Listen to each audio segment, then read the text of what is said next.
Todos los organismos estamos constituidos por células y por esto es tan importante saber cómo son las células y cómo funcionan.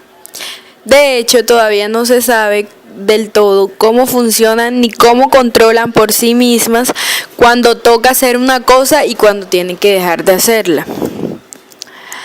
Las células lo hacen y esto es suficiente, excepto cuando dejan de hacerlo bien y empiezan las denominadas enfermedades degenerativas, como por ejemplo el cáncer, en el que las células no paran nunca de dividirse y provocan la muerte del organismo. El mundo de las células es un mundo apasionante, lleno de misterios y en el que prácticamente cada año se hacen grandes descubrimientos de todo ello. La célula es la estructura viva más sencilla que se conoce, es decir, que es capaz de realizar las tres funciones vitales, que son nutrirse, relacionarse y reproducirse. Consta de dos partes que son la membrana plasmática y el citoplasma. La membrana plasmática es la capa que delimita la célula, regula la entrada y salida de sustancias. El citoplasma es el contenido de la célula, en el que se puede diferenciar un medio líquido denominado plasma o citosol y una serie de estructuras denominadas orgánulos celulares. Los principales son los ribosomas, vacuolas, mitocondrias, retículo endoplasmático, aparato de Golgi y solo en las células que hacen fotosíntesis, los cloroplastos. En el interior de la célula hay una o más moléculas de una sustancia denominada ADN.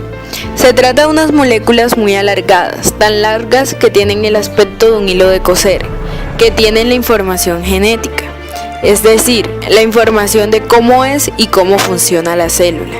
Una copia de estas moléculas se pasa a cada una de las células hijas para que puedan existir, según que las moléculas de ADN estén dispersas en el citosol o rodeadas de una membrana especial, formando una estructura denominada núcleo. Se diferencian dos tipos de células, las células procariotas y las células eucariotas. Las células procariotas son las células que no tienen núcleo, es decir, son las que presentan su ADN más o menos condensado en una región del citoplasma, pero sin estar rodeado de una membrana. El ejemplo más importante de células procariotas son las bacterias. Son células muy sencillas, sus orgánulos prácticamente son los ribosomas y los mesosomas, unos orgánulos exclusivos de estas células, y algunas también tienen unos flagelos muy sencillos. Están también las células eucariotas, son las células que tienen núcleo, es decir, las que presentan su ADN rodeado de una membrana. La célula eucariota se puede definir como una estructura biológica constituida por tres partes denominadas membrana plasmática, citoplasma y núcleo, y que es capaz de realizar las tres funciones vitales. La célula eucariota es la unidad estructural y funcional de todo organismo pluricelular. Presentan formas y tamaños muy diferentes. Generalmente tienen una medida de unos 0,020 milímetros, pero algunas células eucariotas, como la yema del huevo de gallina, tienen más de 1 centímetro de diámetro.